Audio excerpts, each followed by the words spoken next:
Good morning प्यारे बच्चों, स्वागत है आप सभी का एक बार फिर से ऑनलाइन क्लासेस में। हम पढ़ रहे थे बीए फर्स्ट ईयर की ज्योग्राफी और बीए फर्स्ट ईयर की ज्योग्राफी के अंतर्गत पिछली कक्षा में हमने फिजिकल ज्योग्राफी के पार्ट नंबर 3 यानी कि अध्ययन किया था हमने हाइड्रोस्फीयर में हम अध्ययन कर रहे थे किसका? हम अध्ययन कर रहे थे लवणता का। तो समुद्री लवणता को प्रभावित करने वाले कुछ कारकों को देखा था हमने पिछली कक्षा के अंतर्गत।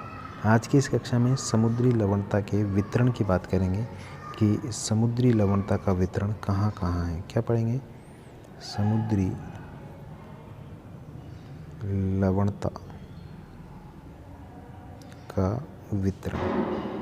देखिए, समुद्री लवणता का वितरण जैसे हमने तापमान का वितरण देखा था, हमने दाब का वितरण देखा था, उसी तरीके से हम समुद्री जो लवणता है, खारापन होता है, सेलिनिटी होती है, उसका वितरण हम समझने की कोशिश करेंगे आज के इस कक्षा में। तो चलिए शुरू करते हैं समुद्री लवणता का वितरण। देखिए, बहुत इम्पोर्टेंट टॉपिक है, इसको आप याद रख लेना अच्छे से। विश्व पर सागरीय लवणता को दर्शाने के लिए समलवण रेखाएं खींची जाती है। समलवण रेखा, इनको आइसोहेलाइन रेखाओं के नाम से जाना जाता है। क्या है? आइसोहेलाइन।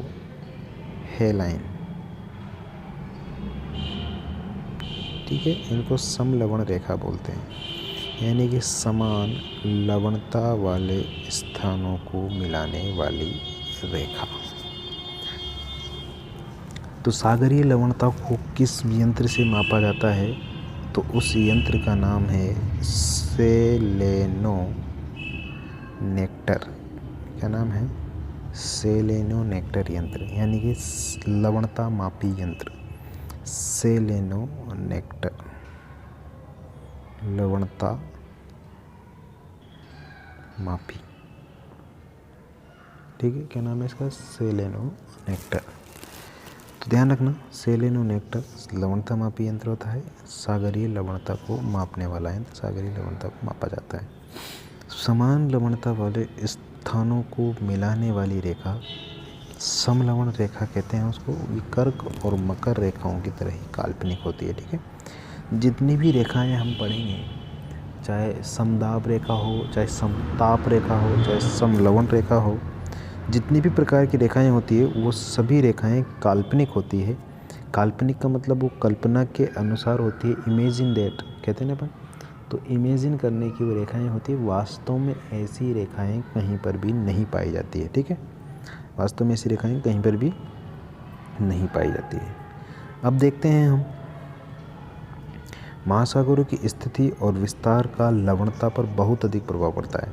अतः महासागरों और सागरों को 3 वर्गों में रखकर लवणता का अध्ययन किया जाता है। ठीक है, महासागरों की स्थिति और विस्तार, यानी कि महासागरों की स्थिति कैसी है, महासागरों की स्थिति कैसी है, खुले सागर है, बंद सागर है, या चारों तरफ से में किसी और से खुले हुए हैं। खुले सागर या बंद सागर का मतलब क्या होता है? जैसे अटलांटिक महासागर है। ठीक है, अटलांटिक महासागर में ये अमेरिका है इधर, फिर इधर से ये पनामा है, फिर नीचे दक्षिण अमेरिका है, फिर नीचे से खुला हुआ है, फिर यहाँ से अफ्रीका शुरू हो जाता है, ये अफ्रीका है इतना, फिर इधर से यूरोप, ये खुला हुआ है, यहाँ से भूमध्य सागर मिल जाता है इसमें, फिर यहाँ से यूरोप है, ऊपर से ग्रीनलैंड है, यानी कि इधर से खुला हुआ है। ठीक है, और दूसरे प्रकार की मैं बात बताऊँ आपको, अभी कैस्पियन सागर की बात करते हैं। तो कैस्पियन सागर क्या है? चारों तरफ से बंद सागर है। इस तरीके की स्थिति है कैस्पियन सागर की एशिया में। ठीक है, एशिया और यूरोप के मध्य ये सागर है कैस्पियन सी। इसकी स्थिति इस प्रकार की है। तो ये चारों तरफ से बंद सागर है, इसको बंद सागर बोलेंगे हम। इसके अलावा आंशिक रूप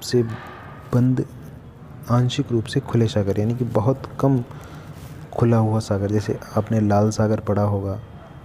लाल सागर, इस तरीके से ये स्थिति है लाल सागर की, है ना। ये वाला लाल सागर है, ये अरब है, ये अफ्रीका है, इसके बीच में लाल सागर है, ऊपर भूमध्य सागर, यहाँ स्वेज नहर है, आपने पढ़ा होगा कभी।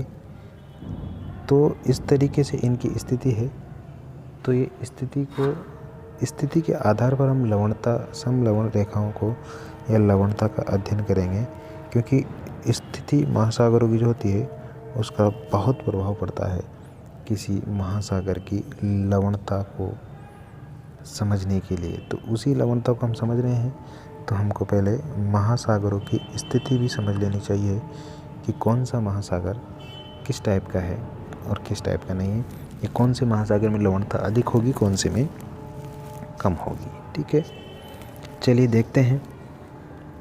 देखिए, लवणता को लवणता मापी यंत्र से मापा जाता है, ये तो हमने पढ़ लिया है। लेकिन अब देखते हैं कुछ महासागरों के बारे में। खुले महासागर, आंशिक रूप से महासागर, खुले हुए और चारों तरफ से घिरे हुए महासागर, इस तरीके से इनको महासागरों को 3 वर्गों में बांटा गया है और 3 वर्गों में बांट करके इनका अध्ययन किया जाता है। देखिए, खुले सागर, ओपन सी किसको बोलते हैं? ऐसे सागर, खुले सागरों या महासागरों में लवणता का अध्ययन करने के लिए अक्षांश रेखाओं का उपयोग करना आवश्यक है। देखिए, भूमध्य रेखाओं के निकटवर्ती क्षेत्र, कौन से? भूमध्य रेखाओं के निकटवर्ती क्षेत्र। देखिए, भूमध्य रेखाओं के निकटवर्ती क्षेत्रों में भूमध्य रेखा के समीप हमेशा उच्च तापमान पाया जाता है। ठीक है, हमेशा कैसा तापमान पाया जाता है? ऊंचा तापमान। ये तो हमने आपको पहले बता दिया था, क्योंकि सूर्य की स्थिति हमेशा यहाँ पर कैसी रहती है? लंबवत रहती है। उच्च तापमान पाया जाता है क्योंकि सर्दी गर्मी, हम वार्षिक उच्च तापमान की बात कर रहे हैं। ठीक है, सबसे ज़्यादा तापमान भूमध्य रेखा पर नहीं मिलेगा, लेकिन सर्वाधिक तापमान जो होता है, औसत वार्षिक तापमान, वो हमेशा भूमध्य रेखा के आसपास ही मिलेगा। लेकिन यहाँ उच्च तापमान के साथ साथ वर्षा भी अधिक होती है, क्योंकि जितना अधिक तापमान उतनी ही अधिक वाष्पीकरण, उतने ज़्यादा बादल बनेंगे, उतनी ज़्यादा वर्षा होगी। तो महासागरों को भी स्वच्छ जल की आपूर्ति होती रहती है। ज़्यादा वर्षा होगी तो महासागरों को स्वच्छ जल की आपूर्ति होगी, नहीं होगी? होती रहती है। तो महासागरों को स्वच्छ जल की जब आपूर्ति होती रहती है तो यहाँ आकाश कैसे रहता है? बादलों से घिरा हुआ रहता है। क्यों रहता है बादलों से घिरा हुआ? क्योंकि ज़्यादा तापमान, ज़्यादा वाष्पीकरण और बादल का बनना ज़्यादा हो जाएगा। इन क्षेत्रों में विश्व की प्रमुख नदियाँ जैसे अमेजन, कांगो, नाइजर, बड़ी बड़ी नदियाँ हैं, अपना जल सागरों में डालती हैं, विषुवत रेखीय क्षेत्रों में ही, भूमध्य रेखीय क्षेत्रों में ही। इस कारण लवणता का प्रतिशत कम पाया जाता है, जो औसतन कितना है?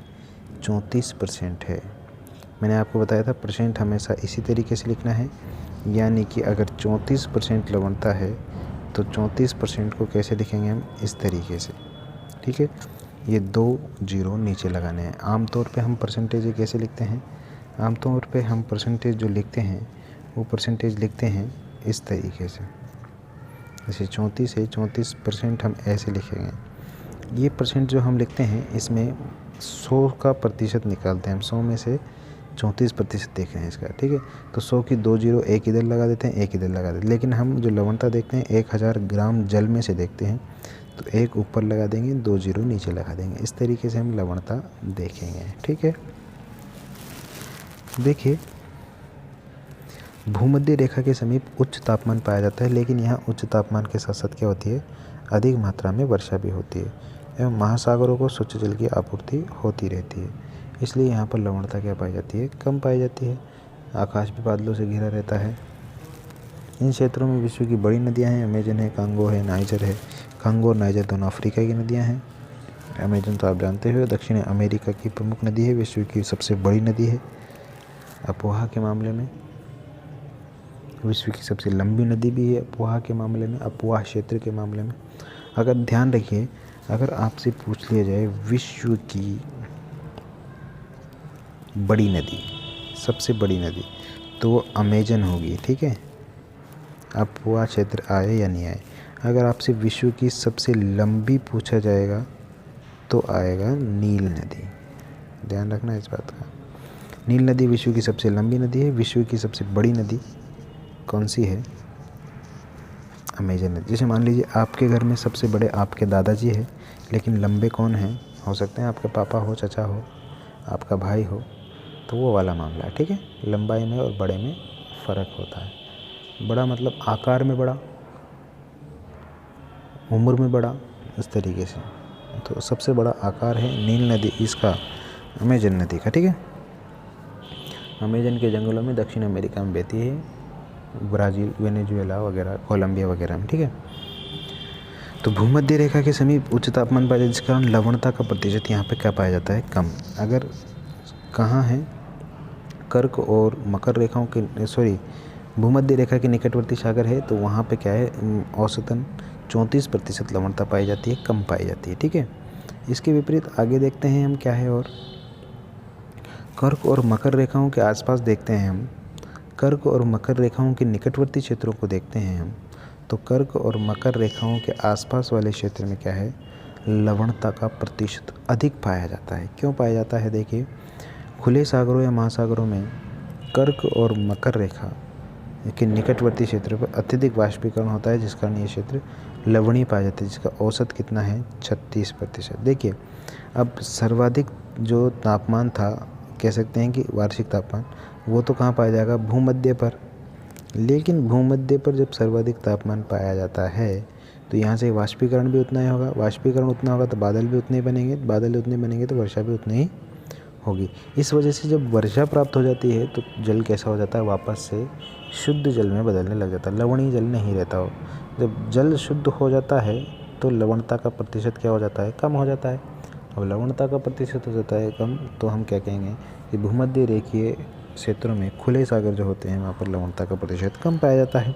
कर्क और मकर रेखा की बात करते हैं, तो कर्क और मकर रेखाओं के निकटवर्ती क्षेत्रों में क्या होता है, अत्यधिक वाष्पीकरण तो होता है, लेकिन वाष्पीकरण होने के कारण वहाँ ऊपरी जो क्षेत्र होता है वहाँ पर वो बादल नहीं बन पाते। क्यों? क्योंकि वहाँ व्यापारिक पवनों का प्रवाह रहता है, पछुआ पवनों का प्रवाह रहता है, कई सारी पवनें वहाँ पर चला करती है। तो पवनों के चलने के कारण उस क्षेत्र में क्या है, उस क्षेत्र में बादल नहीं बन पाते। जबकि विषुवत रेखीय क्षेत्रों में क्या होता है, विषुवत रेखीय क्षेत्रों में डोलड्रम पेटी पाई जाती है, शांत वायु का क्षेत्र पाया जाता है। डोलड्रम पेटी और शांत वायु क्षेत्र पाए जाने के कारण वहाँ पर जो है बादलों का बनना आसान हो जाता है, और वहाँ पर अधिक मात्रा में क्या होती है, वर्षा होती है। जब अधिक मात्रा में वर्षा होती है तो वहाँ धीरे धीरे क्या होता है, लवणता का जो प्रतिशत होता है वो कम होता रहता है, ठीक है। जबकि इन क्षेत्रों में केवल वाष्पीकरण होता है, लवणता का प्रतिशत यहाँ पर बढ़ता रहता है, वर्षा यहाँ पर नहीं होती है। अब देखिए दूसरे क्षेत्रों की बात करते हैं, ध्रुवीय क्षेत्रों के निकटवर्ती क्षेत्र। जो ध्रुवीय क्षेत्रों के पास वाले क्षेत्र है, जो खुले सागरों की बात कर रहे हैं अभी हम, ठीक है, खुले सागरों की। तो खुले सागरों में जो ध्रुवीय क्षेत्रों के निकटवर्ती सागर होते हैं उनकी बात कर लेते हैं। उनमें देखिए उत्तरी और दक्षिणी दोनों ध्रुव के पास विशाल हिमराशि पाई जाती है। तो सभी को पता है, जो अपने अपने बड़े हिमखंडों को सागरों में प्रवाहित करती रहती है। साथ ही इन क्षेत्रों में कम सूर्यताप के कारण वाष्पीकरण भी कम होता है, इसलिए इन क्षेत्रों में लवणता का प्रतिशत भी कम पाया जाता है। इसका औसत प्रतिशत कितना है, 32%, ठीक है। देखिए समझिए, इसको भी समझ लीजिए। ये विश्व का एक बार, हाँ देखिए, ये वही को क्या है, ये ग्लोब है हमारा। अब देखिए मैंने आपको बताया अभी मैंने आपको बताया कि ये वाला जो क्षेत्र है ये भूमध्य रेखा मान लीजिए इसको, ठीक है। ये भूमध्य रेखा है, ये कर्क रेखा है और ये मकर रेखा है। तो यहाँ पर इस एरिया में क्या है, ज़्यादा तापमान पाया जाएगा। तापमान ज़्यादा होने की वजह से जो खुले सागर है वहाँ पर वाष्पीकरण अधिक होगा। वाष्पीकरण अधिक होने से क्या है, बादल ज़्यादा बनेंगे और वर्षा अधिक होगी। इस वजह से यहाँ लवणता का प्रतिशत कम पाएगा, ठीक है।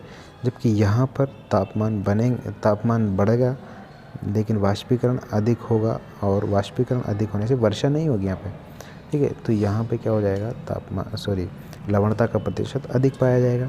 इसके विपरीत यहाँ पर अगर बात करते हैं इस क्षेत्र की, ध्रुवीय क्षेत्रों की अगर बात कर लेंगे हम, तो ध्रुवीय क्षेत्रों में क्या है, हिम राशियाँ पाई जाएगी। तो हिम राशियों में क्या है, वाष्पीकरण नहीं होता है, बहुत कम मात्रा में होता है, सूर्यताप नहीं मिल पाता, इस वजह से यहाँ पर वाष्पीकरण नहीं हो पाता। तो वाष्पीकरण नहीं होने के बाद भी यहाँ पे लवणता का प्रतिशत कम पाया जाता है, क्योंकि वाष्पीकरण नहीं होगा तो शुद्ध जल उड़ेगा नहीं, तो वो खारापन जो है उसमें कम ही रहेगा। जो क्योंकि वाष्पीकरण होने से शुद्ध जल उड़ जाता है, खारापन बढ़ जाता है, इस वजह से यहाँ पे खारापन नहीं बढ़ता, और वो कितना पाया जाता है, औसतन 32% पाया जाता है। ठीक है। इसके बाद हम पढ़ेंगे दूसरे प्रकार के आंशिक रूप से घिरे सागर और बंद सागरों को कल की कक्षा में। आज की कक्षा में सिर्फ इतना ही। मिलेंगे आपसे कल, तब तक के लिए मुझे दीजिए इजाज़त। नमस्कार।